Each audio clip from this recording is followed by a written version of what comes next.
It's time for another new Kansas City Spotlight. Here's your host, Lauren Scott.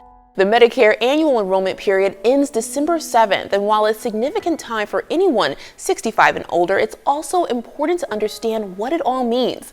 I'm Lauren Scott, your host for Kansas City Spotlight, and today I'm going to be joined by Dr. Lee Norman, the Senior Medical Director at Optum, to help you understand the Medicare lingo. Medicare enrollment is a term that we hear a lot this time of year. Why is that? Well, this is a time when people that are on Medicare can change their plan. And on December 7th, that period of time ends and it becomes more difficult. I did hear that people can sign up for Medicare during their 65th birthday, but what if that doesn't fall within the enrollment time? Good question. Actually, it can be at their 65th birthday 3 months before or 3 months after. So there's actually a 6-month window when they turn 65.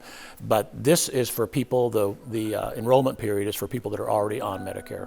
All right, so who exactly is eligible for Medicare? There's quite a number of people. The majority are people that are 65 and older that are U.S. citizens. There are other people that have Social Security and or other kinds of benefits from railroad retirement, for example, even if they're not receiving those benefits.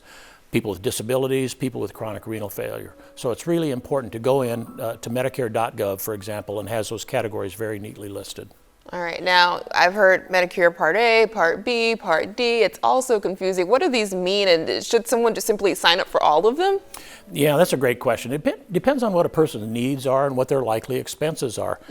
A is hospital, B is outpatient, C is the gap, because one of the things that people look at is the cost of the premium, but they forget about the importance of copays, deductibles, and drugs.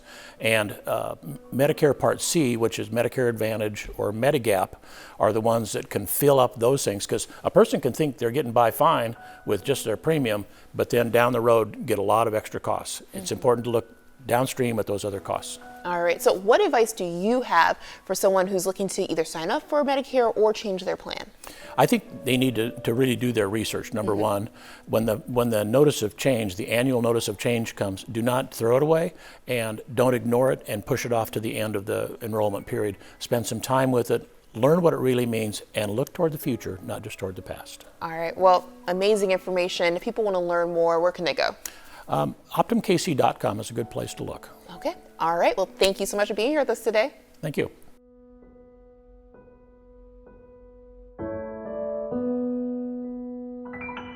This Kansas City Spotlight has been paid for by Optum.